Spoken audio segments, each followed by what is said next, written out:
2015 was a big year for video games, but you know what? Next year is gonna be huge too, if not bigger. That's why GameRanks wants to talk to you today about the top 40 PC games of 2016. Number 40, Lost Ark. Are you a big fan of Diablo or other hack and slash games that are similar to Diablo, maybe even Zelda? Well, Lost Ark basically exists for you. It's a gorgeous MMORPG version of that style game. There's gonna be these really massive open world battlefields and a PvE arena feature where players can battle the light monsters. It really looks like a massive MMORPG that's just gonna be something great for Diablo players, and believe me, we can sometimes be a desperate lot. Number 39, Battlefleet Gothic Armada. Okay, so there's a lot of Warhammer 40k games. A lot. But if this RTS set in the universe doesn't get you excited, then you haven't looked at it yet. It's developed on the Unreal Engine 4, and it's boasting extreme customization all over. From your defense systems, to your support subsystems, to your weaponry, to managing every ship during and after battles.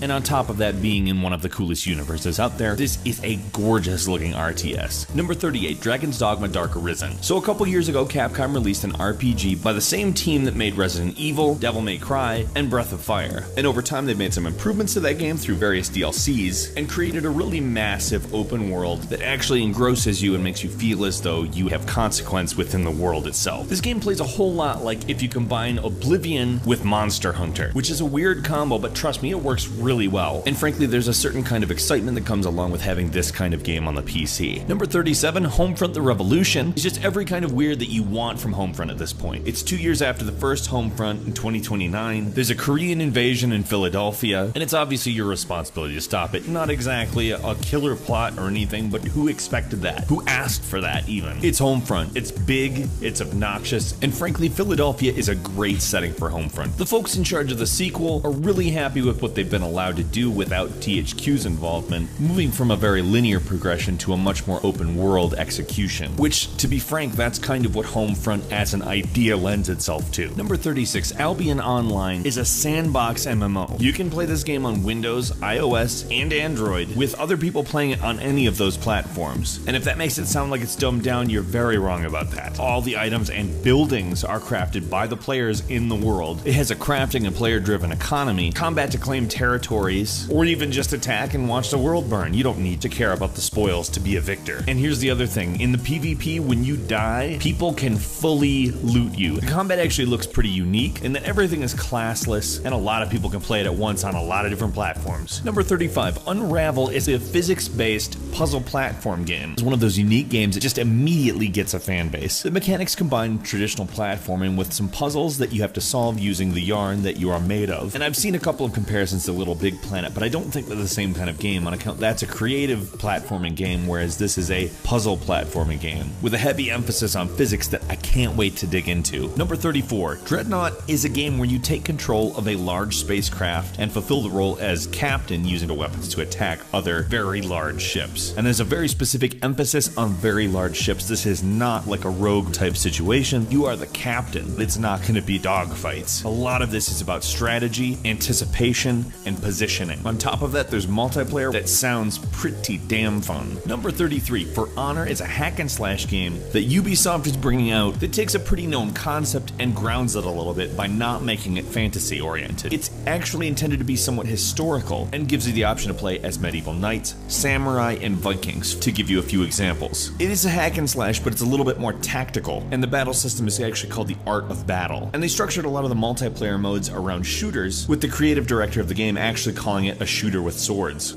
Yeah, sign me up, thanks. Number 32, The Witness is Jonathan Blow's next game, and essentially is kind of like an open world puzzle game, if that makes sense to you. It's inspired by Myst, so anybody who is from my age bracket is gonna go, oh, maybe I will try that. It has been in development for a very long time, and it really does look like an advanced title that does have a bit of mystery surrounding it, as Jonathan Blow has actually kind of avoided telling people what the big core mechanic is, calling it kind of a spoiler. Now, Braid was a great game. I love Myst. I really look forward to see what Blow comes up with. Number 31, Shadow Warrior 2. Now, you may not remember the old Shadow Warrior games. That's fine. 3D Realms hasn't existed in quite a while. It's from the Duke Nukem era, though. Shadow Warrior is kind of a so violent it's funny game, but it also is touting a much more clever sense of humor and mechanics that really just get why old school shooters were good, but don't just leave them exactly as they were. Now, the reboot came out in 2013, and clearly Shadow Warrior 2 is the sequel. And from the looks of it, it's going to build a lot on the original game, including a procedural damage system, bringing in the ability to blow off limbs and body parts. Number 30 is Plants vs. Zombies Garden Warfare 2, which is obviously sort of a weird mashup between a third-person shooter and a tower defense game. But this is basically an update on what is a very massively popular game that has a weird, fun charm that for some reason I can't put it down when I play it, with a very large amount of improvements, everything from the user interface to just the amount of modes. It does have a story, but it's basically a turf war, and it's not really necessary. I'm a big fan of the first, and I'm really looking forward to the second. Number 29, Tom Clancy's Ghost Recon Wildlands is a tactical shooter and is the very first entry to the Tom Clancy series that has an open world environment. Now the game is not set in the future, instead it's set in present day Bolivia, and a certain special operations unit, the Ghosts, are sent in to try to reveal a connection between a drug cartel and the local government. I'm pretty excited to see if Ubisoft actually pulls this off, because we see plenty of fantasy open world games, but not so much tactical shooters in an open world. That's gonna be interesting.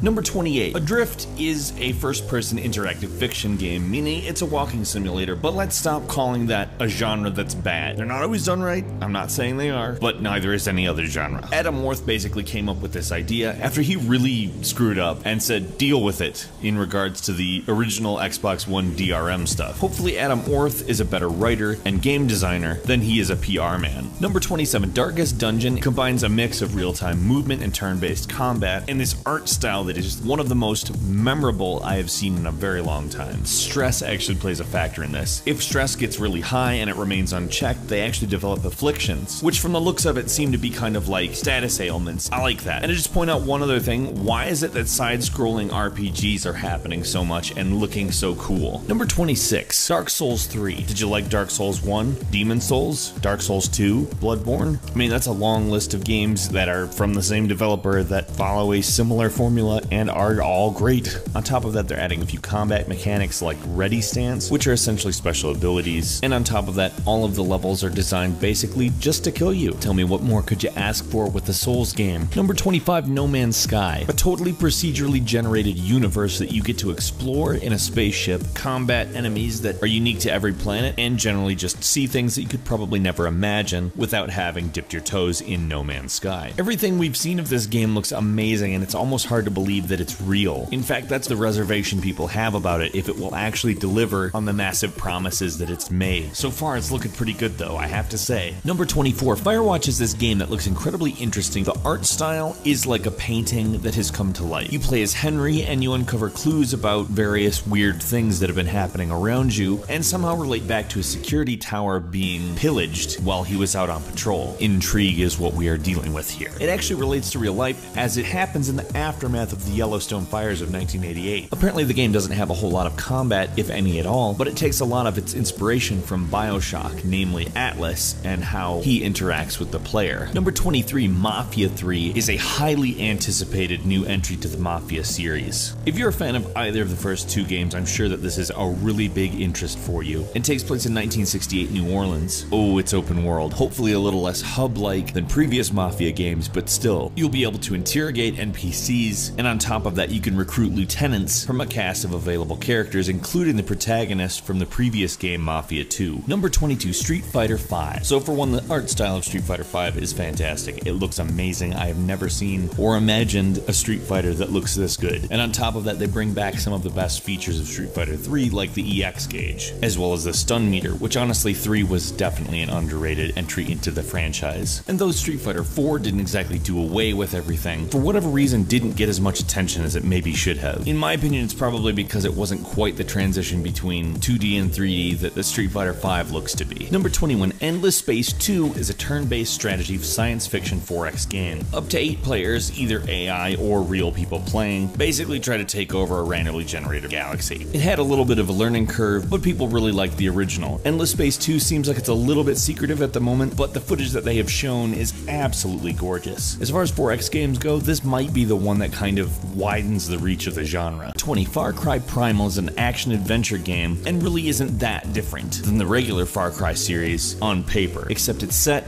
in the Stone Age. And being it's prehistoric, your regular gameplay like vehicles and gunplay just aren't there. You have to craft all the weapons and gradually build skills like making fire and cooking food. You can also have companion animals like saber-toothed tigers and badgers, and a pet owl, which you can directly control and find out more about your environment. Honestly, once you get the full description, it sounds bizarre, but kudos to Ubisoft for trying something different here. Number 19, Hitman, is the latest in a series that has kind of gotten some flack recently. It's serving as a prequel rather than a reboot, and is going out of its way to kind of return to the roots of the series. The levels are all essentially sandboxes, and you can do what you want to advance the mission objectives. Contracts mode is also coming back, so fans of the series should probably be excited. Number 18, Blade and Soul is a MMORPG that combines open world mechanics with a combination of various martial arts. There's various PvE and PvP events, as well as a pretty extensive combo system to make the combat feel reminiscent of a fighting game. Number 17, Mirror's Edge Catalyst. I don't know if you ever played the original game, but it's a really great game, albeit with a few minor flaws, and from the sounds of it, the developers are trying to address all of those in the new version. Its build is neither a reboot or a prequel, but basically being an origin story that kind of sounds like a reboot and a prequel to me. One way or the other, I don't really care. Supposedly the mechanics are vastly improved, and they started off great last game, so I can't really see any reason to think this will be anything other than fantastic. Number 16, Deus Ex Mankind Divided. Basically what looks like a very triumphant evolution of human revolution, Mankind Divided continues to follow Adam Jensen, who's working to stop terrorist attacks. The plot will find Jensen basically attempting to find balance between whatever shadowy organization runs who he works for, as well as demanding equality for augmented individuals, which are looked at as a threat thanks to the events of the previous game, and indeed the climate in general. Number 15, Torment Tides of Numenera is essentially a spiritual successor to Planetscape Torment. The game is an absolutely beautiful reminder that a game doesn't have to be entirely 3D in order to be gorgeous. Do RPGs have to be third-person follow-along games? No, they don't. And I'd like to thank the developers of Torment for showing everybody a great-looking example that seems like it's really going to be a nice shot in the arm for the genre. Number 14, Kingdom Come Deliverance is a 15th century role-playing game that takes place in Bohemia. It features a classless role-playing system, as is seeming to be a rising trend, that allows players to customize their skills and create the roles that they want to take on their own. On top of a really varied combat system, the game also features a needs system which requires you to sleep and eat in order to stay healthy. Equipment and clothing degrades and requires repair. Basically, you're not just fighting enemies, you're also fighting time. Number 13, Rise of the Tomb Raider is breaking out of Xbox One exclusive hell and landing on the PC in January. Now, if you've played the reboot, you know that the gameplay has improved massively over the original series. But Rise of the Tomb Raider really just refines the idea of an open world game to be something that doesn't distract you away from your main quest. Really, it's a delicate balance, and Rise of the Tomb Raider nails it. I can't wait. It'll be nice not to have to boot up Xbox One to play it. Number 12, Divinity Original Sin 2. What's particularly cool about this is that there's going to be a skill crafting system. Where we've been talking about classless role-playing games for a while now, this is just that to the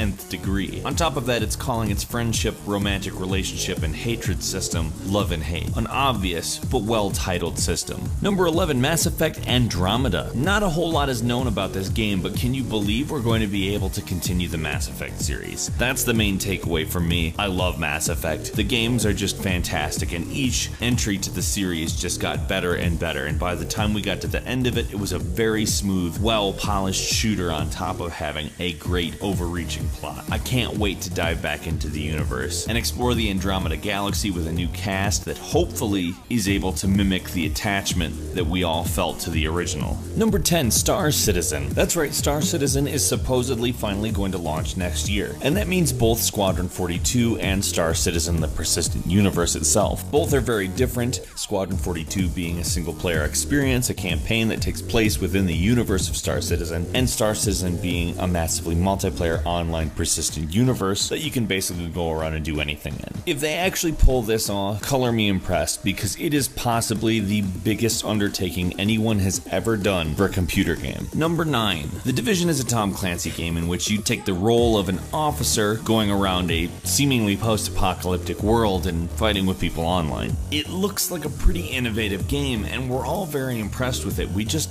kind of wanted to come out. Number 8, World of Warcraft Legion, the 6th expansion set to the massively multiplayer online game. Obviously, World of Warcraft is what I'm talking about. Not only will this expansion increase the level cap to 110, it will also bring a number of new weapons as well as changes to player classes. On top of that, a new hero class joins the game in the Demon Hunter. There's a whole new plot and a much expanded setting, and WoW fans are obviously going to need this expansion pack. Number 7, Ashes of Singularity is aiming to deliver a brand new real-time strategy type experience by bringing in scale. The game claims to be the first native 64-bit RTS game, which in theory would provide it much more access to system resources, and uses a new 3D engine that fully leverages all multi-core functions in modern PCs. It's also among the first, if not the first, to support Microsoft's new DirectX 12, and if the game plays as good as its list of technical features, frankly it's going to be quite the game. Number 6, Dishonored 2. Okay, where to start? The original Dishonored is fantastic.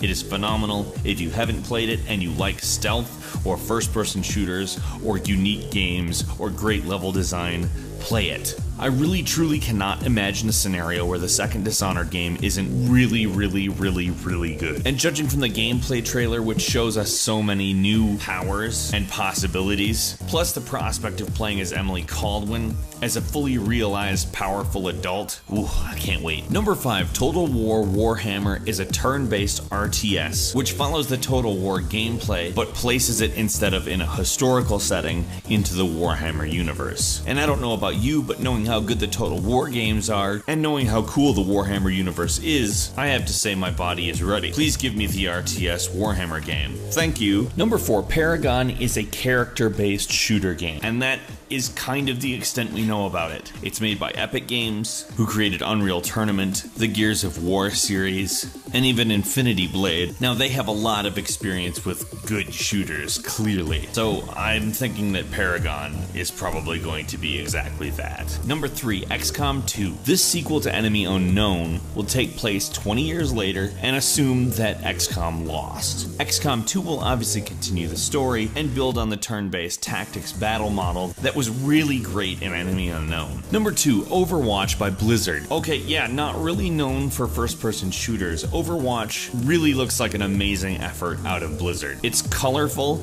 it's gorgeous, it's free to play, and features squad-based combat for 2 opposing teams of 6 players apiece. It really just looks like a cool world, and the gameplay itself looks like a good balance between arcade and PC shooters. And finally, number 1 is the Doom reboot. What spent many years being refined as first Doom 4, which would have been the newest entry in a continuity, Bethesda and id Software went back to the drawing board and created a reboot. They realized they needed to take the core Doom gameplay and update it. It can't just be another shooter. It's Doom. It's the mother of all shooters. But id Software, under the guidance of Bethesda, who has done the same thing before with Fallout 3, taken a franchise and changed it significantly while retaining great elements from the originals to very good response. To put it in the simplest way possible, I believe it can happen. And after seeing the footage, I am more than excited about Doom. What are you looking forward to the most in 2016? There's a lot of games coming out, so frankly,